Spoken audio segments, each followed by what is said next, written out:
ನಮಸ್ತೆ ಎಲ್ಲರಿಗೂ. Husband and wife relationship is most important in this earth. ಆ ಥರದ್ದೇನೋ ಒಂದಿದೆ. ಸೊ ಇಲ್ಲಿ 2 ಗ್ರೂಪ್ ಅಥವಾ 3 ಗ್ರೂಪ್ ಮಾಡೋಣ. ಸೊ 3 ಗ್ರೂಪಲ್ಲಿ ಯಾವುದಾದ್ರೂ ಒಂದನ್ನು ಆಯ್ಕೆ ಮಾಡ್ಕೊಳ್ಳಿ. ಸೊ ಏನು ಹೇಳ್ತಾರೆ ನೋಡೋಣ.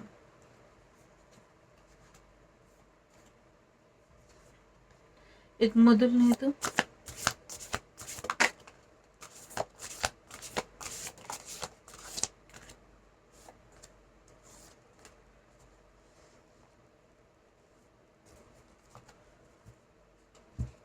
ಇದು ಎರಡನೇದು.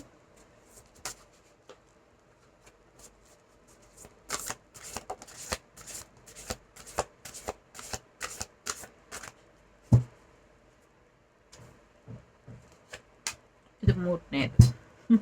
ನಿಮಗೆ ತಗೊಳ್ಳಲ್ವಾ ಅಂತ ಯಾರು ಕೇಳ್ತಾ ಇದ್ದಾರೆ. ನಿಮ್ಗೆ ಯಾಕೆ ಅಷ್ಟಂತ ಇಂಟ್ರೆಸ್ಟ್? ನಾನಿವತ್ತು ಈ 3ರಲ್ಲೇ ಒಂದನ್ನು ಆಯ್ಕೆ ಮಾಡ್ಕೊಳ್ತೀನಿ.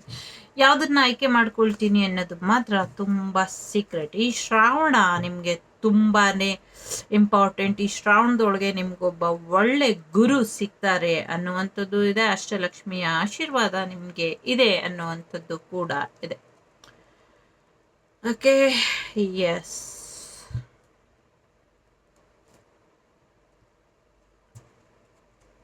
ನಂಗೆ ಗೊತ್ತು 3 ನೋಡ್ತೀರಾ ಅಂತ. ಸೊ ಕೆಲವು ಸತಿ ಟೈಮ್ ಸ್ಟ್ಯಾಂಪ್ ಹಾಕೋದು ಮರ್ತೋಗ್ಬಿಟ್ಟಿರ್ತೀನಿ, ಸಾರಿ. ನೆನಪು ಮಾಡ್ಕೊಂಡು ಹಾಕ್ತೀನಿ. ಅಥವಾ ನಿಮ್ಮಲ್ಲಿ ಯಾರಿಗಾದರೂ ಇಂಟ್ರೆಸ್ಟ್ ಇದ್ದರೆ ಅಲ್ಲಿ ಹಾಕ್ಬಿಟ್ಟು ಒಂದು ಪಿನ್ ಮಾಡಿಬಿಡಿ ಕಾಮೆಂಟ್ ಸೆಕ್ಷನಲ್ಲಿ. ಸೊ ಎಲ್ಲರೂ ನೋಡ್ಕೊಳ್ತಾರೆ. ಬಟ್ ನಾನೇ ಹಾಕ್ತೀನಿ, ಮರ್ತೋಗಿದ್ರು. ಮೊದಲನೇದು, ಎರಡನೇದು, ಮೂರನೇದು. ಸೊ ಗರುಡ ದೇವರು ಬಂದಿರೋದ್ರಿಂದ ಮೊದಲನೇದಾಗಿ ಬೆಳಿಗ್ಗೆನೆ ನಮ್ಮ ಮನೆಯ ಮೇಲೆ 2 ರಣ ಹದ್ದುಗಳು ಕೂತ್ಕೊಂಡು ನನ್ನ ನೋಡಿ ಏನೋ ಹೇಳ್ತೋ, ಮಾತಾಡ್ತೋ, ಕೂಗ್ತೋ, ಕಿರುಚ್ತೋ, ಏನೋ ಒಂದು ಅರ್ಥ ಆಗಿಲ್ಲ.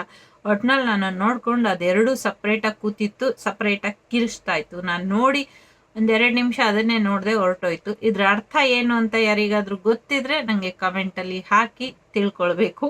ಯಾಕೆಂದರೆ ನನಗೆ ಗೊತ್ತಾಗಲಿಲ್ಲ, ಹಾಗಾಗಿ. ಸೊ ಎಸ್, ಏನೇ ಇರಬಹುದು ನಿಮ್ಮ ಜೀವನದ ಉದ್ದೇಶ, ನಿಮ್ಮ ಜೀವನದಲ್ಲಿ ನೀವು ಮಾಡುವಂಥ ಕೆಲಸ ಇರ್ಬೋದು ಅಥವಾ ನಿಮ್ಮ ಕರ್ತವ್ಯ ಇರ್ಬೋದು. ಸೊ ನಾನು ಚಿಕ್ಕವರು ಅಥವಾ ನಾನು ಚಿಕ್ಕವಳು ಅಂತ ಯೋಚನೆ ಮಾಡಬೇಡಿ. ನೀವು ಮಾಡುವಂಥ ಕೆಲಸ ಇರ್ಬೋದು, ನೀವು ಮಾಡುವಂಥ ಯಾವುದೇ ಉದ್ದೇಶ ಇರ್ಬೋದು, ಎಲ್ಲವೂ ಕೂಡ ನಿಮ್ಮ ಅಗತ್ಯ, ನೀವು ಮಾಡೋ ಅಂಥ ಜವಾಬ್ದಾರಿಯುತ ಕೆಲಸದ ಮೇಲೆ ಹೆಚ್ಚಿದೆ. ಹಾಗಾಗಿ ಅದನ್ನ ಸರಿಯಾದ ರೀತಿಯಲ್ಲಿ ಮುಂದುವರ್ಸ್ಕೊಂಡು ಹೋಗಿ ಅನ್ನುವಂಥದ್ದು ಇದೆ. ಜೊತೆಗೆ ನಿಮ್ಮೆಲ್ಲ ಪ್ರಾರ್ಥನೆಗಳು ಭಗವಂತನಿಗೆ ತಲುಪಿದೆ. ಹಾಗಾಗಿ ಆ ಭಗವಂತ ನಿಮಗೆ ಯಾವಾಗಲೂ ರಕ್ಷೆನ ಕೊಡ್ತಾನೆ ಅನ್ನುವಂಥದ್ದು ಇದೆ. ಒಂದಷ್ಟು ಶುದ್ಧಿ ಕಾರ್ಯ ನಡೀಲಿ ಅನ್ನುವಂಥದ್ದು ಕೂಡ ಇದೆ. ಸೊ ನೀರು ಬರುತ್ತೆ, ಇದ್ರ ಬಗ್ಗೆ ಕೂಡ ಯೋಚನೆ ಬೇಡ ಅನ್ನುವಂಥದ್ದು ಇದೆ. ಈಗ ದೇವರೆಲ್ಲ ನಿದ್ದೆಯಿಂದ ಏಳುವಂಥ ಸಮಯ ಅನ್ನುವಂಥದ್ದು ಇದೆ. ಒಂದು ಹೊಸ ನದಿಯ ಉಗಮ ಆಗತ್ತೆ ಅನ್ನುವಂಥದ್ದು ಕೂಡ ಇದೆ ಇಲ್ಲಿ. ಸೊ ಬೇಡದಿರೋ ಅಂಥ ವಿಚಾರಗಳಿಗೆ ಚಿಂತೆ ಮಾಡಬೇಡಿ ಅನ್ನುವಂಥದ್ದು ಇದೆ. ಸಮಯ ಬಂದಾಗ ನಿಮ್ಮ ಕರೆ ಕೂಡ ಬರುತ್ತೆ, ನೀವು ಕೂಡ ಹೋಗ್ತೀರಾ ಅನ್ನುವಂಥದ್ದು ಇದೆ. ಯಾರೋ ಇಲ್ಲಿ ಕೇಳ್ತಾ ಇದ್ದಾರೆ, ನನಗೆ ಸಾಕಾಗಿದೆ ಜೀವನ, ನಾನು ಯಾವಾಗ ಹೋಗ್ತೀನಿ ಅಂತ. ಸೊ ಸಮಯ ಬಂದಾಗ ಖಂಡಿತವಾಗ್ಲೂ ಹೋಗ್ತೀರಾ. ಶುಭಶ್ಯ ಶೀಘ್ರಂ ಅಂತ ಹೇಳಲಿಕ್ಕೆ ಬರೋದಿಲ್ಲ. So it will take time ಅನ್ನುವಂಥದ್ದು ಇದೆ. ಸೊ ಎಸ್, ವಿವಾಹ ಬರುವಂಥ ಸಾಧ್ಯತೆಗಳು ಕೂಡ ಇದೆ. ಸೊ ದೇವರು ನಿರ್ಧಾರ ಮಾಡಿದರೆ, ನಿಮ್ಮ ಪ್ರಾರ್ಥನೆಯನ್ನ ಕೇಳಿದರೆ ಸರ್ಪದೋಷ ಕೂಡ ನಿವಾರಣೆ ಆಗಿದೆ ಅನ್ನುವಂಥದ್ದು ಕೂಡ ಇದೆ. ಸೊ ಎಸ್ ಲೆಟರ್ ಏನೋ ತುಂಬ ಇಂಪಾರ್ಟೆಂಟ್ ಇರಬಹುದು. ಯಾ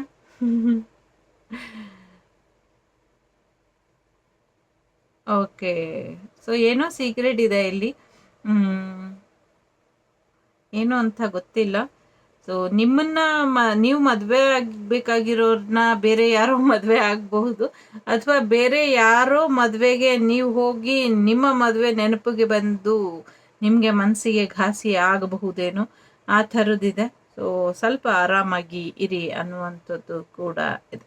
ಓಕೆ, ಏನೋ ಒಂದು ನಿಮ್ಮ ಮದುವೆ ವಿಚಾರದಲ್ಲಿ ಒಂದು ಫೀಮೇಲ್ ಪರ್ಸನ್ ಕಡೆಯಿಂದ ಒಂದಷ್ಟು ಸೀಕ್ರೆಟ್ಸ್ ಇದೆ. ಸೊ ಅದ್ರ ಬಗ್ಗೆ ಗಮನನ ಕೊಡಿ ಅನ್ನುವಂಥದ್ದು ಇದೆ. ಅಥವಾ ನೀವು ಯಾರನ್ನೋ ಇಷ್ಟಪಟ್ಟು ಇನ್ಯಾರನ್ನೋ ಮದುವೆ ಆಗ್ಬೋದು, ಅಥವಾ ನೀವು ಯಾರನ್ನ ಮದುವೆ ಆಗ್ತಿದ್ದೀರೋ ಅವರು ನಿಮ್ಮ ಫ್ರೆಂಡ್ಸಲ್ಲಿ ಯಾರನ್ನೋ ಇಷ್ಟಪಟ್ಟು ಅವ್ರನ್ನ ಮದುವೆ ಆಗ್ತಾ ಇರ್ಬೋದು. ಈ ಥರದೊಂದಿದೆ. ಸೊ ಫ್ಯಾಮಿಲಿ ಕಡೆ ಹೆಚ್ಚಿನ ಗಮನನ ಕೊಡಿ ಅನ್ನುವಂಥದ್ದು ಇದೆ. ಎಸ್, ಫ್ಯಾಮಿಲಿ ಕಡೆ ಹೆಚ್ಚಿನ ಗಮನನ ಕೊಡಿ. ಅದ್ರ ಜೊತೆಗೆ ಫ್ಯಾಮಿಲಿ ಎಷ್ಟು ಇಂಪಾರ್ಟೆಂಟೋ ನಿಮ್ಮ ಲೈಫಲ್ಲಿ ನಿಮ್ಮ ಕೆರಿಯರ್, ನಿಮ್ಮ ಸೋಲ್ ಪರ್ಪಸ್ ಕೂಡ ಇಂಪಾರ್ಟೆಂಟ್. ಯಾಕೆಂದರೆ ಸೂಪರ್ ಸೋಲ್ ಹೇಳ್ತಾ ಇದ್ದಾರೆ ಇಲ್ಲಿ. ಸೂಪರ್ ಸೋಲ್ ಮೀನ್ಸ್ ಸಾಕಷ್ಟು ಒಂದು ಹೃದಯಕ್ಕೆ ಹತ್ರ ಆಗುವಂಥ ವ್ಯಕ್ತಿತ್ವ, ಎಲ್ಲರ ಹೃದಯಕ್ಕೂ ಹತ್ರ ಆಗುವಂಥ ವ್ಯಕ್ತಿತ್ವ ಆಗಿರುತ್ತೆ. ಸೊ ಆ ಥರದ್ದೇ ಒಂದು ನ್ಯೂ ಕ್ರಿಯೇಷನ್, ಹೊಸ ರೀತಿಲಿ ನಿಮ್ಮ ಲೈಫ್ ಜರ್ನಿ ಶುರು ಆಗೋದ್ರಲ್ಲಿ ಇದೆ. ಫ್ಯಾಮಿಲಿ ಕಡೆ ಹೆಚ್ಚಿನ ಗಮನನ ಕೊಡ್ತೀರಾ ಅನ್ನುವಂಥದ್ದು ಇದೆ. ತುಂಬ ಒಳ್ಳೆ ಹುಡುಗ ಬರ್ತಾನೆ, ತುಂಬ ಒಳ್ಳೆ ಹುಡುಗಿ ಬರ್ತಾರೆ, ಅದ್ರ ಬಗ್ಗೆ ಯೋಚನೆ ಮಾಡಬೇಡಿ. ಸೊ ನೀವು ಅವ್ರು ಬೇರೆ ಯಾರನ್ನೋ ಇಷ್ಟಪಟ್ಟು ನಿಮ್ಮನ್ನ ಮದುವೆ ಆಗ್ತಾ ಇದ್ರು, ನೀವು ಯಾರನ್ನೋ ಇಷ್ಟಪಟ್ಟು ಇವ್ರನ್ನ ಮದುವೆ ಆಗ್ತಿದ್ರು. ಬಟ್ ನಿಮ್ಮಿಬ್ಬರ ಪೇರು ಅಲ್ಟಿಮೇಟ್ ಪೇರ್ ಇದೆ. ಸೊ ಡಿವೈನ್ ಡಿಸೈಡ್ ಮಾಡಿರುವಂಥ ಪೇರಿದೆ. ಸೊ ಹಾಗಾಗಿ ಹೆಚ್ಚು ತಲೆ ಕೆಡಿಸ್ಕೊಳ್ಬೇಡಿ ಅನ್ನುವಂಥದ್ದು ಇದೆ. ಜೊತೆಗೆ ಸೊ ಎಸ್, ಭಕ್ತಿ ಮಾರ್ಗದಲ್ಲಿ ಮುಂದುವರಿರಿ. ಪೂರಿ ಜಗನ್ನಾಥರ ಆಶೀರ್ವಾದ ನಿಮ್ಮ ಮೇಲೆ ಇದೆ, ಶ್ರೀ ಕೃಷ್ಣನ ಆಶೀರ್ವಾದ ನಿಮ್ಮ ಮೇಲೆ ಇದೆ ಅನ್ನುವಂಥದ್ದು ಇದೆ. ಸೊ ಕಾಡಿನ ಮಧ್ಯೆ ಒಂದು ದೇವಸ್ಥಾನಕ್ಕೆ ಜಾಗ ಸಿಕ್ತು. ಜಾಗ ಸಿಕ್ಕದ ಮೇಲೆ ಆ ದೇವಸ್ಥಾನನ ಮಾಡಲಿಲ್ಲ ಯಾಕೆ ಅನ್ನುವಂಥದ್ದು ಇದೆ. ಅಲ್ಲಿ ದೈವ ಇದೆ, ದೈವ ಇರೋದು ಗೋಚರ ಆಗ್ತಾ ಇದೆ. ಗೋಚರ ಆಗ್ತಾ ಇದ್ರು ಕೂಡ ಯಾಕೆ ಸುಮ್ಮನೆ ಇದ್ದೀರಾ ಅನ್ನುವಂಥದ್ದು ಇದೆ. ಯಾಕೆ ಸುಮ್ಮನೆ ಇದ್ದೀರಾ? ಅಲ್ಲಿ ಕಾರ್ಯ ಮುಂದುವರಿಸಿ, ಅಲ್ಲಿ ಹೆಚ್ಚು ದೈವಗಳ ವಾಸ ಇದೆ, ಅಲ್ಲಿ ಹೆಚ್ಚು ಅನುಕೂಲ ಆಗತ್ತೆ, ಹೆಚ್ಚು ಕಾರ್ಯಸಿದ್ಧಿ ಆಗತ್ತೆ, ಹೆಚ್ಚು ಒಳಿತಾಗತ್ತೆ. ಮಾಡಿ, ದೈವದ ಕಾರ್ಯದಿಂದಷ್ಟೇ ನಿಮಗೆ ಮುಕ್ತಿ ಸಿಗೋದು ಅಂತ ಯಾರಿಗೋ ಇಲ್ಲಿ ಇದೆ. ಯಾರಿಗೆ ಅನ್ನುವಂಥದ್ದು ಗೊತ್ತಿಲ್ಲ. ಸೊ ಮುಂದಿನ ದಿನಗಳಲ್ಲಿ ಹೆಚ್ಚಿನ ಸಂಖ್ಯೆಯಲ್ಲಿ ನಮಗೆ ಬಿಳಿ ಕಾಗೆಗಳು ನೋಡ್ಲಿಕ್ಕೆ ಸಿಗುತ್ತೆ ಅನ್ನುವಂಥದ್ದು ಇದೆ. ನನಗೆ ಗೊತ್ತಿಲ್ಲ, ನಾನು ಈಗಾಗಲೇ ಒಂದು ನೋಡಿದ್ದೀನಿ, ಬಟ್ ಇಲ್ಲಿ ತುಂಬ ನೋಡಲಿಕ್ಕೆ ಸಿಗುತ್ತೆ ಅನ್ನುವಂಥದ್ದು ಇದೆ. ಸುಬ್ರಹ್ಮಣ್ಯನ ಆಶೀರ್ವಾದ ಕೂಡ ಇದೆ. ಯಾರಿಗೋ ಸ್ಥಳ ಸರಿಯಾಗಿ ನೆನಪಾಗ್ತಿಲ್ಲ ಅಂದರೆ ಆ ಜಾಗದಲ್ಲಿ ನಿಮಗೆ ಒಂದು ರೀತಿಯ ಹೊಗೆ ಬರುತ್ತಲ್ಲ, ಹೊಗೆ, ಸೊ ಏನು ಹೇಳ್ತಾರೆ, ಸ್ಮೋಕ್, ಆ ಥರದ್ದು ಏನೋ ಗೋಚರ ಆಗತ್ತೆ. ಮತ್ತು ಅಲ್ಲಿ ನಮಗೆ ಪೀಕಾಕ್, ನವಿಲ್ ಕೂಡ ನೋಡಲಿಕ್ಕೆ ಸಿಗುತ್ತೆ, ಅಥವಾ ಅದಕ್ಕೆ ಸಂಬಂಧಪಟ್ಟಂಗೆ ಏನೋ ವಸ್ತು ಸಿಗುತ್ತೆ, ಅವಾಗ ನಿಮ್ಗೆ ಗೊತ್ತಾಗತ್ತೆ ಅನ್ನುವಂಥದ್ದು ಇದೆ. ಕೆಲವರಿಗೆ ಏನೋ ಒಂದಷ್ಟು ಮರಗಳಲ್ಲಿ ಅಥವಾ ಭೂಮಿಯೊಳಗೆ ಬಂಧನ ಇದೆ, ಅದನ್ನ ತೆಗೀರಿ ಅನ್ನುವಂಥದ್ದು ಇದೆ. ಭೂಮಿಲಿ ಇರುವಂತ ಬಂಧನ, ಮನೆಯಲ್ಲಿ ಇರುವಂತ ಬಂಧನ, ಮತ್ತೆ ವೃಕ್ಷದಲ್ಲಿ ಇರುವಂತ ಬಂಧನನ ತೆಗೀರಿ, ಇದರಿಂದ ಒಳ್ಳೇದಾಗತ್ತೆ ಅನ್ನುವಂಥದ್ದು ಇದೆ. ಸೊ ಒಂದು ಮುಕ್ತಿಯ ಹಾದಿಗೆ ಇಲ್ಲಿ ಒಂದಷ್ಟು ಆತ್ಮಗಳು ಹೋಗ್ತಾ ಇದೆ ಅನ್ನುವಂಥದ್ದು ಇದೆ. ನನಗೆ ಗೊತ್ತಿಲ್ಲ ಹೇಗೆ ಹೇಳೋದು ಅಂತ, ಬಟ್ ಯಾರು ನಿಮ್ಮ ಪೂರ್ವಜರು ಯಾರಾದರೂ ಹೀಗೆ ಅಲ್ಕೊಂಡು ಬಿದ್ದಿದ್ರೆ ಅವ್ರಿಗೆ ಮುಕ್ತಿ ಸಿಕ್ಕಿ ಹೋಗ್ತಾ ಇದೆ. ಫಸ್ಟು ಅವ್ರು ಹೋಗ್ಲಿ, ತಣ್ಣಗಿರ್ಲಿ, ಪುನರ್ಜನ್ಮ ಪ್ರಾಪ್ತಿರಸ್ತು ಅಂತ ಹೇಳೋಣ. ಯಾಕೆಂದ್ರೆ ಆಸೆ ಇರೋದಕ್ಕೆ ಅಲಿತಾ ಇರ್ತಾರೆ. ಸೊ ಎಸ್, ಎರಡನೇದು ಯಾರು ಆಯ್ಕೆ ಮಾಡಿದ್ದೀರಾ? ಆ್ಯಕ್ಚುಲಿ ಈ ಕಾರ್ಡು ತುಂಬ ಸೆಳೀತಾ ಇತ್ತು ನೋಡಿ. ಇದು ತುಂಬಾ ಒಂದು ವಾರ್ನಿಂಗ್ ಅಂತ ಹೇಳ್ಬೋದು. ನಿಮಗೆ ಪ್ರೊಟೆಕ್ಟ್ ಯುವರ್ ಎನರ್ಜಿ ಅನ್ನುವಂಥದ್ದು ಇದೆ. ನಿಮ್ಮ ಮೇಲೆ ಸಾಕಷ್ಟು ವಾರ ಆಗ್ತಾ ಇದೆ. ಸೊ ಏನ್ ಮಾಡ್ತಾ ಇದ್ದೀರಾ ಏನ್ ಮಾಡ್ತಾ ಇದ್ದೀರಾ ಅನ್ನುವಂಥ ಪ್ರಶ್ನೆ ಇದೆ. ಎಲ್ಲಿದೆ ಗಮನ? ಒಂದ್ ಸ್ವಲ್ಪ ಯಾಮಾರಿದ್ರು ಕೂಡ, ಎಚ್ಚರಿಕೆ ತಪ್ಪಿದ್ರು ಕೂಡ ತುಂಬಾ ದೊಡ್ಡ ಹಾನಿ ಆಗತ್ತೆ ನಿಮ್ಮ ಪ್ರಾಣಕ್ಕೆ. ಹಾಗಂತ ನಿಮ್ಮ ಪ್ರಾಣಕ್ಕೆ ಏನು ತೊಂದರೆ ಆಗೋದಿಲ್ಲ, ಬಟ್ ಒಂಚೂರು ಎನರ್ಜಿ ಅಟ್ಯಾಕ್ ಇಲ್ಲಿ ಜಾಸ್ತಿ ಕಾಣಿಸ್ತಾ ಇದೆ. ಹಾಗಾಗಿ ಸ್ವಲ್ಪ ಕೇರ್ಫುಲ್ ಆಗಿ ಇರಿ ಅನ್ನುವಂಥದ್ದು ಇದೆ. ಗಣೇಶ ಇರೋವರೆಗೂ ನಿಮ್ಗೇನು ಆಗೋದಿಲ್ಲ. ಗಣೇಶ ಇಲ್ಲ ಅಂತ ಅನ್ಕೊಂಡಿದ್ರೆ ಅದು ನಿಮ್ಮ ಭ್ರಮೆ ಅಷ್ಟೇನೆ. ಸೊ ಯಾವಾಗ್ಲೂ ನಿಮ್ಗೋಸ್ಕರ ಸದಾ ಸಿದ್ಧರಾಗಿ ಇರ್ತಾರೆ ಗಣೇಶ ಅನ್ನುವಂಥದ್ದು ಇದೆ. ಇಲ್ಲಿ ಗೊತ್ತಿಲ್ಲ, ಯಾವುದೋ ಒಂದು ಅಕ್ಷರ ಇದೆ, ಗಮ್ ಗಮ್, ಓಂ ಗಮ್ ಗಣಪತಿಯೇ ಅಂತ ಪ್ರಾರ್ಥನೆನ ಮಾಡಿ. ಸೊ ಎಸ್, ಗೊತ್ತಿಲ್ಲ, ನಿಮಗೆ ಕಾಣಿಸಲ್ಲ ಅನ್ಸುತ್ತೆ. ಶಕ್ತಿ ಗಣಪತಿಯ ಆರಾಧನೆಯಿಂದಷ್ಟೇ ನಿಮ್ಮ ಜೀವನದಲ್ಲಿರುವಂತಹ ಶತ್ರುಗಳು ದೂರ ಆಗ್ಲಿಕ್ಕೆ ಸಾಧ್ಯ ಅನ್ನುವಂಥದ್ದು ಇದೆ. ಸೊ ಕಾಲುಗಳ ಬಗ್ಗೆ ಸ್ವಲ್ಪ ಹೆಚ್ಚಿನ ಗಮನನ ಕೊಡಿ. ಶತ್ರು ಬಾಧೆ ಇದೆ, ಸ್ವಲ್ಪ ಎಚ್ಚರಿಕೆನ ವಹಿಸಿ ಅನ್ನುವಂಥದ್ದು ಇದೆ. ಸೊ ವಿಷಯುಕ್ತ ಆಹಾರದಿಂದ ದೂರ ಉಳಿರಿ ಅನ್ನುವಂಥದ್ದು ಇದೆ. ನಿಮ್ಮ ಜೀವನ ನಿಮಗೆ ಬಿಟ್ಟದ್ದು. ಸೊ ಎಸ್, ನೀರಿನಿಂದ ಕೆಲವು ತೊಂದರೆಗಳು ಆಗತ್ತೆ. ಶುದ್ಧೀಕರಿಸಿ ನೀರನ್ನ ಕುಡೀರಿ ಅನ್ನುವಂಥದ್ದು ಕೂಡ ಇದೆ. ಸರ್ಪದೋಷನ ನಿವಾರಣೆ ಮಾಡ್ಕೊಳ್ಳಿ ಅನ್ನುವಂಥದ್ದು ಇದೆ. ಯಮುನೆಗೆ ಸಂಬಂಧಪಟ್ಟಂಗೆ ಅಥವಾ ನದಿಗಳಿಗೆ ಸಂಬಂಧಪಟ್ಟಂಗೆ ಒಂದಷ್ಟು ವಿಷಕಾರಿ ಅಂಶನ ಸೇರಿಸ್ತಾ ಇದ್ದಾರೆ. ಆದ್ರಿಂದ ಒಂದು ರೀತಿ ಏನು ಹೇಳೋದು, ಶುದ್ಧೀಕರಿಸಿ ಕುಡೀರಿ ಅನ್ನುವಂಥದ್ದು ಇದೆ.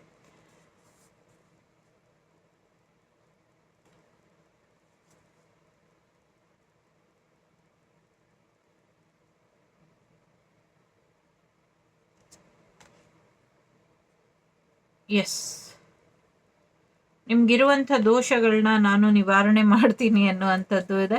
ಸೊ ಕೋಪದಿಂದ ದೇವ್ರನ್ನ ಮುಗಿತಾ ಇದ್ದೀರಾ. ಸೊ ಹಾಗಾಗಿ ನೀವು ಅಂದರೆ ತುಂಬ ಇಷ್ಟ ಆಗ್ಬಿಟ್ಟಿದೆ. ಯಾರು ಕೋಪದಿಂದ ಭಗವಂತನ ಮುಗಿತಿದ್ದಾರೋ ಅವ್ರು ಕಂಡ್ರೆ ತುಂಬ ಇಷ್ಟ ಆಗ್ಬಿಟ್ಟಿದೆ ಕೃಷ್ಣನಿಗೆ. ಹಾಗಾಗಿ ನಿಮ್ಮ ಸಮಸ್ಯೆನ ಬಗೆಹರಿಸಿ ಕೊಡ್ತಾರೆ ಕೃಷ್ಣ ಅನ್ನುವಂಥದ್ದು ಇದೆ. ಸೊ ಎಲ್ಲ ಭಯಗಳಿಂದ ಹೊರಗೆ ಬನ್ನಿ ಅನ್ನುವಂಥದ್ದು ಇದೆ. ಭಯ ಬೇಡ, ನಾನಿರ್ಬೇಕಾದ್ರೆ ಯಾವ ಭಯ ಅನ್ನುವಂಥದ್ದು ಇದೆ. ಭಯದಿಂದ ಹೊರಗೆ ಬನ್ನಿ, ಹೊಸ ಬೆಳಗು ಬರ್ತಾ ಇದೆ ಅನ್ನುವಂಥದ್ದು ಇದೆ. ತುಂಬ ಸೀಕ್ರೆಟ್ಸ್ ಇದೆ, ಸೀಕ್ರೆಟ್ಸ್ ಇಲ್ಲ ಅಂತ ಇಲ್ಲ. ನಿಮ್ಮ ಲೈಫಲ್ಲಿ ತುಂಬ ಸೀಕ್ರೆಟ್ಸ್ ಇದೆ. ಹೋರಾಟ ನಿಮ್ಮದಲ್ಲ, ಭಗವಂತನದ್ದು ಮತ್ತು ಭಕ್ತರ ಶತ್ರುಗಳದ್ದು ಅಂತ ಹೇಳಬಹುದು.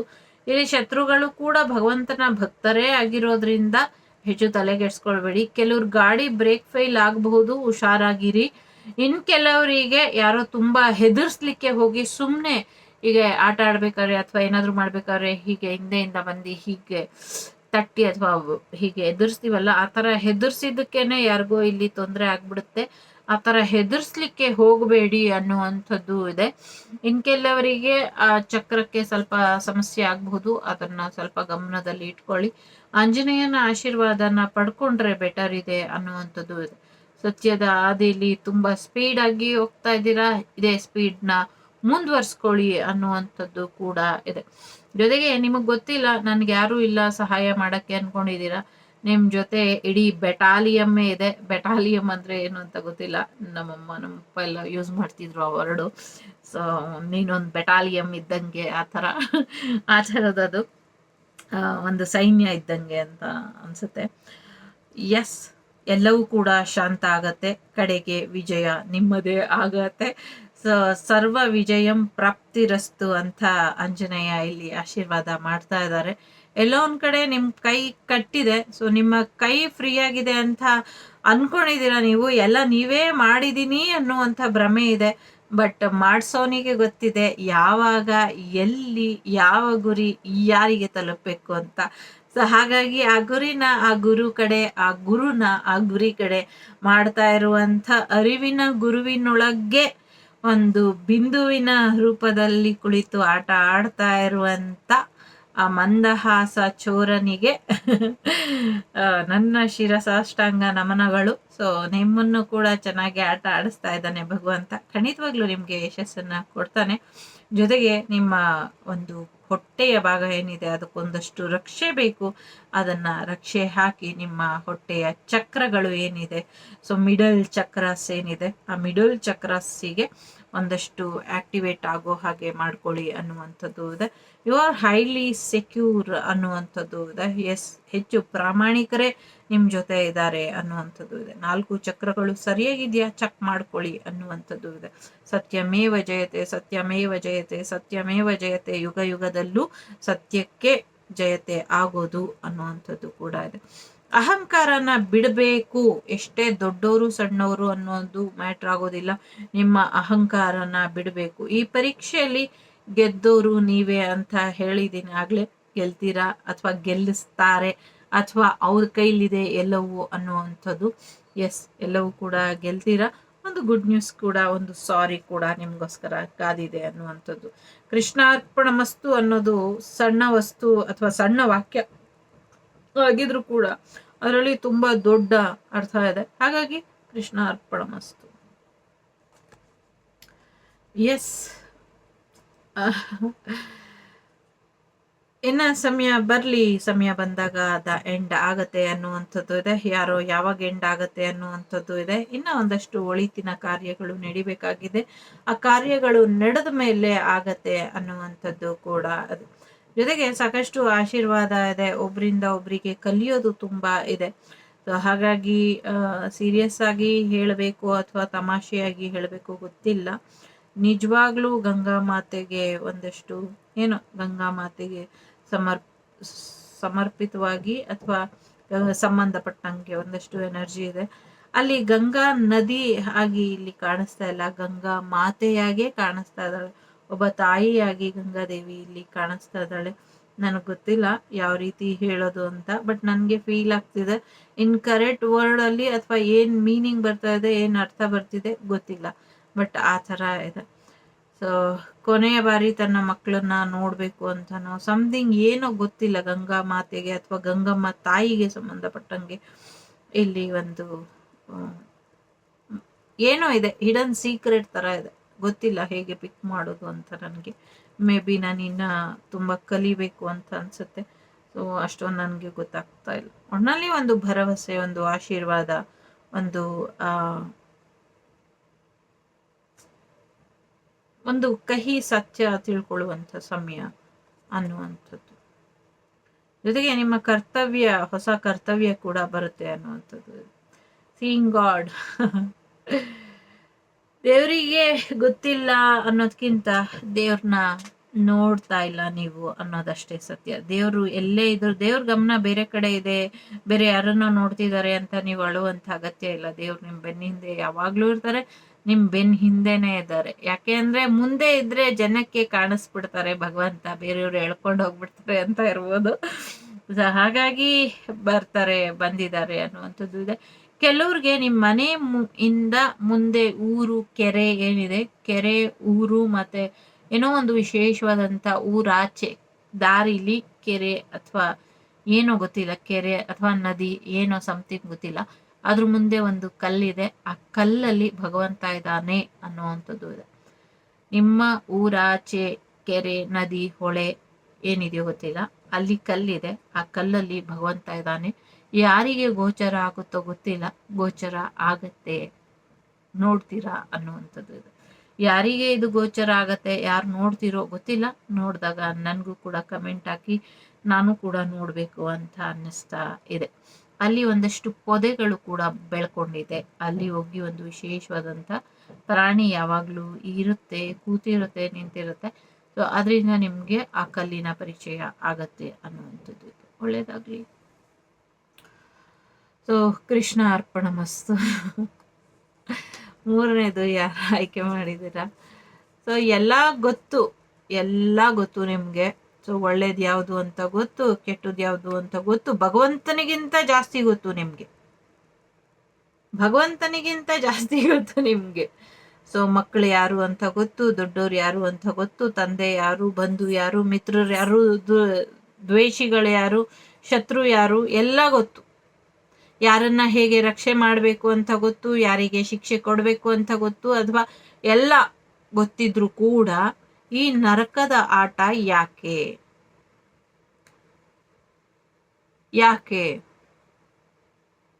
ಅಲ್ಪರ ಸಂಘ ಅಭಿಮಾನ ಭಂಗ ಅನ್ನುವಂಥದ್ದು ಇರಬಹುದು, ಅಥವಾ ದುಷ್ಟರ ಸಹಾಯಕ್ಕೆ ನಿಲ್ಲುವಂಥ ಪರಿಪಾಠ ಯಾಕೆ? ಅನಗತ್ಯವಾಗಿ ಸಮಸ್ಯೆಗಳನ್ನ ತರೋದು ಯಾಕೆ ಇನ್ನೊಬ್ಬರ ಜೀವನದಲ್ಲಿ? ಎಲ್ಲ ಗೊತ್ತಿದೆ ನಿಮ್ಗೆ, ಒಳ್ಳೆಯವ್ರು ಯಾರು, ಕೆಟ್ಟವ್ರು ಯಾರು, ಏನ್ ಮಾಡ್ಬೇಕು, ಏನ್ ಮಾಡಬಾರ್ದು, ಹೇಗೆ ರಕ್ಷಣೆ ಕೊಡಬೇಕು, ಎಲ್ಲ ಗೊತ್ತಿದೆ. ಎಲ್ಲ ಗೊತ್ತಿದ್ದು ಕೆಟ್ಟವರ ಪಕ್ಷಪಾತಿಯಾಗಿ ನಿಂತಿದ್ದೀರಾ ಯಾಕೆ? ಈ ನರಕಕ್ಕೆ ಜನರನ್ನ ಅಥವಾ ಅಮಾಯಕರನ್ನ ಅಥವಾ ಒಳ್ಳೆಯವ್ರನ್ನ ನರಕಕ್ಕೆ ತಳ್ಳಿ ಖುಷಿ ಪಡುವಂತ ಪರಿಪಾಠ ಯಾಕೆ? ಇದು ನಿಮ್ಗೆ ಬಿಟ್ಟಂತ ವಿಚಾರ, ನೀವು ನಿರ್ಧಾರ ತಗೊಳ್ಳಿ. ಯಾರಿಗೆ ಅಂತ ಗೊತ್ತಿಲ್ಲ, ಯಾರೋ ಒಬ್ಬರಿಗೋ ಇಬ್ಬರಿಗೋ ಇರಬಹುದು. ಒಳ್ಳೆಯವ್ರಿಗೆ ಕೆಟ್ಟದ್ ಮಾಡಿ ಕೆಟ್ಟವರಿಗೆ ಸಹಾಯ ಮಾಡ್ತೀನಿ ಅಂತ ನಿಂತಿರೋದು ಯಾಕೆ? ಕೆಟ್ಟವ್ರನ್ನು ಒಳ್ಳೆಯವ್ರನ್ನಾಗಿ ಪರಿವರ್ತನೆ ಮಾಡುವಷ್ಟು ಟ್ಯಾಲೆಂಟು, ತಾಕತ್ತು ನಿಮ್ಗಿದೆ. ಆ ತಾಕತ್ತಲ್ಲಿ ನೀವೇನ್ ಬೇಕಾದ್ರೂ ಸಾಧನೆ ಮಾಡ್ಬೋದು. ಅಂಥದ್ದನ್ನ ಮಾಡ್ದಿರಾ ದೇವ್ರುಗಳನ್ನೇ ಸುಮ್ಮನೆ ಕೂರಿಸ್ಬಿಟ್ಟು ಅಮಾಯಕರನ್ನ ಬಲಿ ಕೊಟ್ಬಿಟ್ಟು ನೀವು ಸಾಧಿಸೋದಾದ್ರೂ ಏನು?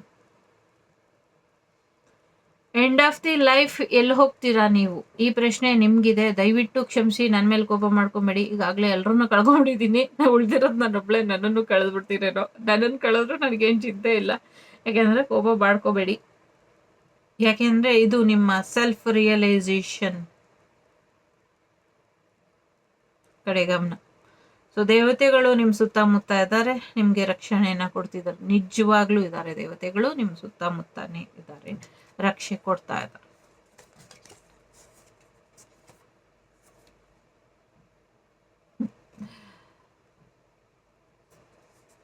ಇದು ನಿಮಗೆ ಒಳ್ಳೇದಲ್ಲ. ನಿಮ್ಗೆ ಇದರಿಂದ ಯಾವತ್ತೂ ಒಳ್ಳೇದಾಗೋದಿಲ್ಲ. ಇದೊಂದು ಅಪಾಯಕಾರಿ ಬೆಳವಣಿಗೆ ಅಲ್ಲ. ಸಾಕಷ್ಟು ಅಪಾಯ ಮಾಡಿದಿರ, ಸಾಕಷ್ಟು ತೊಂದರೆ ಮಾಡಿದಿರ. ಇನ್ನಾದ್ರೂ ನಿಲ್ಸಿ.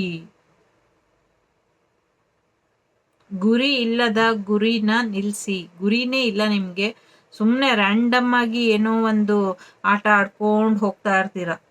ಸೊ ಎಷ್ಟೇ ಹೇಳಿದ್ರು ಇದು ಸುಳ್ಳು, ಇದು ಅಸತ್ಯ, ಇದು ತೊಂದರೆ ಅಂತ ಯಾವಾಗ್ಲೂ ಬೆನ್ನಿಗೆ ಚೂರಿ ಹಾಕುವಂತ ಆಟ ನಡೀತಾ ಇದೆ ಇಲ್ಲಿ.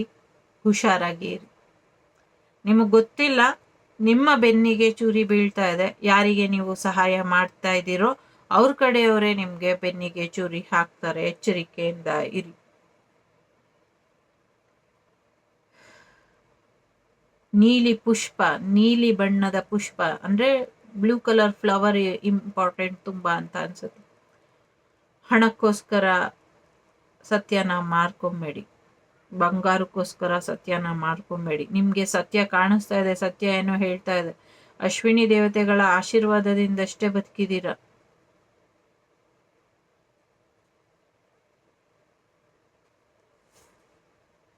ಓಕೆ, ದಯವಿಟ್ಟು ಹುಷಾರಾಗಿರಿ.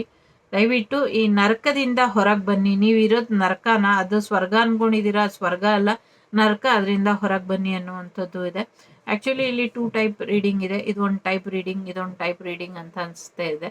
ಬಟ್ ಭಗವಂತಂಗೆ ಗೊತ್ತಿದೆ, ನೀವು ಯಾರಿಗೆ ಎಷ್ಟೇ ಕಷ್ಟ ಕೊಟ್ರು ಭಗವಂತ ಹೇಗೆ ಕಾಪಾಡ್ಕೊಳ್ಬೇಕು ಅನ್ನುವಂಥ ಅರಿವು ಭಗವಂತನಿಗೆ ಇರೋದ್ರಿಂದ ನಿಮ್ಮ ಅಧಿಕಾರನ ನೀವೆಷ್ಟೇ ದುರುಪಯೋಗ ಪಡಿಸ್ಕೊಂಡ್ರು, ಅಥವಾ ನಿಮ್ಮ ವಿದ್ಯೆನ ನೀವೆಷ್ಟೇ ದುರುಪಯೋಗ ಪಡಿಸ್ಕೊಂಡ್ರು, ಅಥವಾ ತುಂಬ ಸ್ಮಾರ್ಟಾಗಿ ನೀವು ಇನ್ನೊಬ್ಬರ ಜೀವನದಲ್ಲಿ ಎಷ್ಟೇ ಆಟ ಆಡಿದ್ರು ಭಗವಂತ ಕಾಪಾಡ್ತಾನೆ. ಕೊನೆಗೆ ನಿಮ್ಮನ್ನು ಕಾಪಾಡೋಕ್ಕೂ ಅವ್ನು ಬರ್ತೀನಿ ಅನ್ನುವಂಥ ಭರವಸೆನ ಕೊಡ್ತಾ ಇದ್ದಾನೆ. ಇದು ಇಲ್ಲಿಗೆ ಮುಕ್ತಾಯ. ಸೊ ವಾಪಸ್ ಬರೋದಾದ್ರೆ ಇನ್ನೊಂದು ರೀಡಿಂಗಿಗೆ, ಭಗವಂತಂಗೆ ಗೊತ್ತಿದೆ ಸೊ ನಿಮ್ಮನ್ನ ಯಾರು ನರಕಕ್ಕೆ ತಳ್ತಾ ಇದ್ದಾರೆ ಅಂತ. ಆದ್ರೂ ಕೂಡ ಇನ್ನೊಬ್ರು ನಿಮಗೆ ಕೆಡ್ಡ ತೋಡ್ತಿದ್ದಾರೆ ಅಂದ್ರೆ ನಿಮ್ಮ ಬುದ್ಧಿ ಎಲ್ಲಿ ಲದ್ದಿ ತಿನ್ನಕ್ಕೆ ಹೋಗಿದ್ಯಾ ಅಂತ ಪ್ರಶ್ನೆ ನಂದು. ಅದಕ್ಕೆ ನೀವು ಉತ್ತರ ಕೊಟ್ಕೊಳ್ಳಿ. ಯಾಕೆಂದ್ರೆ ಭಗವಂತ ನಿಮ್ಗೆ ಖಂಡಿತವಾಗ್ಲೂ ರಕ್ಷಣೆ ಕೊಡ್ತಾನೆ, ಒಂದಲ್ಲ ಒಂದು ರೀತಿಲಿ ರಕ್ಷಣೆಯನ್ನ ಕೊಡ್ತಾನೆ ಅನ್ನುವಂಥದ್ದು ಇದೆ. ಆ ರಕ್ಷಣೆಗೆ ನೀವೇ ಒಂದು ನಿಮ್ಮ ಭಕ್ತಿ ಮಾರ್ಗದಲ್ಲಿ ಭಗವಂತನಿಗೆ ಸಲ್ಲಿಸಿದ ಸೇವೆಯಿಂದ ಸಂತೃಪ್ತನಾಗಿ ಭಗವಂತ ನಿಮಗೆ ರಕ್ಷಣೆಯನ್ನ ಕೊಡ್ತಾನೆ ಅನ್ನುವಂಥದ್ದು ಕೂಡ ಇದೆ. ಯಾರನ್ನ ನೀವು ತುಂಬಾ ನಂಬಿದ್ದೀರಾ, ಇವರು ಹಿರೀಕರು ಅಥವಾ ಇವರಿಂದ ನಮ್ಗೆ ಒಳ್ಳೇದಾಗತ್ತೆ ಅಂದ್ರೆ ಖಂಡಿತ ಒಳ್ಳೇದಾಗೋದಿಲ್ಲ. ಅವರೆಲ್ಲ ಸುಮ್ಮನೆ ನಾಮಕವಾಸೆ ಅಥವಾ ಹೆಸರಿಗೋಸ್ಕರ ಅವರು ಇದ್ದಾರೆ. ಒಟ್ನಲ್ಲಿ ಅವರಿಗೂ ಕೂಡ ಎಲ್ಲೋ ಒಂದ್ ಕಡೆ ನೀವು ಹಾಳಾಗ್ಲಿ ಅನ್ನೋದೇ ಇರ್ಬೋದೇನೋ. ಸ್ವಲ್ಪ ಹುಷಾರಾಗಿ ಇರಿ. ನೀವು ಸತ್ಯದ ಹಾದಿಲಿ ಹೋಗ್ತಾ ಇದ್ದೀರಾ, ಹಾಗಾಗಿ ಸತ್ಯದ ಹಾದಿಯಲ್ಲಿ ಒಂದಷ್ಟು ಸಮಸ್ಯೆಗಳು ಇದೆ. ಸ್ವಲ್ಪ ಎಚ್ಚರಿಕೆಯಿಂದ ಇರಿ, ಗಮನನ ಬೇರೆ ಕಡೆ ಕೊಡಬೇಡಿ. ನಿಮ್ಮ ಮೇಲೂ ನಿಮ್ಮ ಪ್ರೊಟೆಕ್ಷನ್ ಮೇಲೂ ಗಮನ ಇರಲಿ ಅನ್ನುವಂಥದ್ದು ಇದೆ. ಬುದ್ಧಿವಂತಿಕೆಯ ಆಟದಲ್ಲಿ ಸಾಕಷ್ಟು ಸಮಸ್ಯೆಗಳು ಬರ್ತಾ ಇದೆ. ನೀವು ಬುದ್ಧಿವಂತರು ಅನ್ಕೊಂಡು ಅವರು ನಿಮಗೆ ಬುದ್ಧಿವಂತಿಕೆ ಹಿಡಿದಿಡುವಂತ ಪ್ರಯತ್ನ ಪಡ್ತಿದ್ದಾರೆ. ಬಟ್ ಬುದ್ಧಿವಂತಿಕೆ ನಿಮ್ಮಲ್ಲಿ ಎಲ್ಲೋ ಒಂದ್ ಕಡೆ ಸ್ಟಕ್ ಆಗ್ಬಿಟ್ಟಿದೆ. ಆ ಸ್ಟಕ್ ಎನರ್ಜಿಯಿಂದ ಹೊರಗೆ ಬನ್ನಿ ಅನ್ನುವಂಥದ್ದು ಕೂಡ ಇದೆ. ದಯವಿಟ್ಟು ಸ್ಟಕ್ ಎನರ್ಜಿಯಿಂದ ಹೊರಗೆ ಬನ್ನಿ. ಜೊತೆಗೆ ಒಂದಷ್ಟು ಬದಲಾವಣೆಗಳನ್ನ ನಿಮ್ಗೆ ನೀವು ಮಾಡ್ಕೊಳ್ಳಿ. ಸಂಗೀತ ಕ್ಷೇತ್ರದಲ್ಲಿ ಒಳ್ಳೆಯ ಹೆಸರಿದೆ, ತುಂಬಾ ದೊಡ್ಡ ಮಳೆ ಬರೋದ್ರಲ್ಲಿ ಇದೆ. ಶಾರದೆಯ ಆಶೀರ್ವಾದ ಕೂಡ ನಿಮ್ಗೆ ಇದೆ. ಅದರ ಜೊತೆಗೆ ಹೆಚ್ಚಿನ ಧ್ಯಾನ, ಸರಸ್ವತಿ ಮಂತ್ರನ ಜಪ ಮಾಡಿ ಅನ್ನುವಂಥದ್ದು ಕೂಡ ಇದೆ. ರಾಜ ರವಿವರ್ಮರಿಗೆ ಸಂಬಂಧಪಟ್ಟಂಗೆ ಅಥವಾ ಅವರ ಪಿಕ್ಚರ್ಸಿಗೆ ಸಂಬಂಧಪಟ್ಟಂಗೆ ಒಂದಷ್ಟು ಏನೋ ಗೊತ್ತಿಲ್ಲ, ಸಮಥಿಂಗ್ ಆ ಸುದ್ದಿ ಏನೋ ಕೇಳ್ತೀವಿ ಅನ್ನುವಂಥದ್ದು ಇದೆ. ಯಾಕಂದ್ರೆ ನಂಗೆ ಡೀಪಾಗಿ ಹೋಗ್ಲಿಕ್ಕೆ ಇಷ್ಟ ಇಲ್ಲ. ಯಾಕೆ ಬೇಕು, ಯಾವ್ಯಾವ ಇಶ್ಯೂ ಯಾವ್ಯಾವ ಥರ ತಿರುಗುತ್ತೋ ಹಾಗಾಗಿ. ಸೊ ಎಸ್, ವಿದ್ಯೆಯಲ್ಲಿ ನೀವು ಇನ್ನೂ ಹೆಚ್ಚಿನ ಬುದ್ಧಿವಂತಿಕೆಯನ್ನು ಉಪಯೋಗಿಸ್ಬೇಕು, ಸ್ಟಡಿ ಮಾಡ್ಬೇಕು, ಇನ್ನು ಕಲಿಬೇಕು ತುಂಬ ಅನ್ನುವಂಥದ್ದು ಇದೆ. ಸೊ ಸೊ ನಿಮ್ಗೆ ಯಾರು ಕಪ್ಪು ಚುಕ್ಕಿ ಹಾಕದಿರೋ ಹಾಗೆ, ನಿಮ್ಮ ಮೇಲೆ ಯಾರು ಕಪ್ಪು ಚುಕ್ಕಿ ಹಚ್ಚದಿರೋ ಹಾಗೆ ಎಚ್ಚರಿಕೆನ ವಹಿಸಿ ಅನ್ನುವಂಥದ್ದು ಇದೆ. ಎಲ್ಲೋ ಒಂದ್ ಕಡೆ ನಿಮ್ಮನ್ನ ಸ್ಟಕ್ ಮಾಡುವಂತ ಪ್ರಯತ್ನನ ಮಾಡ್ತಾ ಇದ್ದಾರೆ. ಹಾಗಾಗಿ ನಿಮ್ಮ ವಿದ್ಯೆಯ ರಕ್ಷಣೆ, ನಿಮ್ಮ ರಕ್ಷಣೆ ನಿಮ್ಮದೇ ಹೊಣೆ ಅನ್ನುವಂಥದ್ದು ಕೂಡ ಇದೆ. ಟ್ರೂ ಲೀಡರ್ಸ್ ಇದ್ದಾರೆ ಇಲ್ಲಿ. ಸೊ ಟ್ರೂ ಲೀಡರ್ಸ್, ಶಿವನ ಆಶೀರ್ವಾದ ಖಂಡಿತವಾಗ್ಲೂ ಇದೆ. ಸೊ ನಾನು ಕಾಶಿಗೆ ಹೋದಾಗ ಬರೀ ಇದೇ ಕಾರ್ಡ್ ನೆನಪು ಬರ್ತಾ ಇತ್ತು ನನಗೆ, ಯಾಕೆ ಅಂತ ಗೊತ್ತಿಲ್ಲ. ಎಸ್, ಖಂಡಿತವಾಗ್ಲೂ ನಿಮ್ಮಲ್ಲಿ ಆ ಲೀಡರ್ ಕ್ವಾಲಿಟಿ ಇದೆ. ಹಾಗಾಗಿ ನಿಮ್ಮಿಂದ ಖಂಡಿತ ಒಳ್ಳೇದಾಗತ್ತೆ ಅನ್ನುವಂಥದ್ದು ಇದೆ. ಜೊತೆಗೆ ಒಂದು ಪ್ರಮುಖವಾದ ಬದಲಾವಣೆ ಫೆಮಿನೈನ್ ಎನರ್ಜಿಲಿ ಬರೋದ್ರಲ್ಲಿ ಇದೆ, ರಾಜಕೀಯವಾಗಿ ಅನ್ನುವಂಥದ್ದು ಕೂಡ ಇದೆ. ಕಾಮ್ ಮೆಡಿಟೇಷನ್ ಮಾಡಿ ಅನ್ನುವಂಥದ್ದು ಇದೆ. So meditation is most important. ಶಾಂತವಾಗಿರಿ, ಶಾಂತತೆಯ ಮೆಡಿಟೇಷನ್ ಮಾಡಿ, ಶಾಂತವಾಗಿ ಇರೋದಕ್ಕೋಸ್ಕರ ಮೆಡಿಟೇಷನ್ ಮಾಡಿ, ವಿಶ್ವ ಶಾಂತಿಗೋಸ್ಕರ ಮೆಡಿಟೇಷನ್ ಮಾಡಿ. ಇದರಿಂದ ಎಲ್ಲರಿಗೂ ಒಳ್ಳೇದಾಗತ್ತೆ ಅನ್ನುವಂಥದ್ದು ಇದೆ. ಲೋಕ ಸಮಸ್ತ ಸುಖಿನೋ ಭವಂತು, ಸಮಸ್ತ ಸನ್ಮಂಗಳಾನಿ ಭವಂತು, ಧರ್ಮೋ ರಕ್ಷತಿ ರಕ್ಷಿತಃ. ಸೊ ಈ ಸತಿ ಏನು ಯುದ್ಧ ಗಿದ್ದ ಎಲ್ಲ ಏನು ಇಲ್ಲ, ಒನ್ ಓನ್ಲಿ ಸುದರ್ಶನ ಚಕ್ರನ ಹಿಂಗೆ ತಿರುಗಿಸಿ ಬಿಟ್ಬಿಡ್ತಾರೆ, ಎಲ್ಲವೂ ಒಂದೇ ಸತಿ ಸಮಾಪ್ತಿ ಆಗ್ಬಿಡುತ್ತೆ ಅಂತ ಅನ್ನಿಸ್ತಾ ಇದೆ. ಸೊ ಶಾಂತವಾಗಿರ್ಲಿಕ್ಕೆ ಬಿಡಿ ಭಗವಂತನ. ಒಳ್ಳೇದಾಗ್ಲಿ.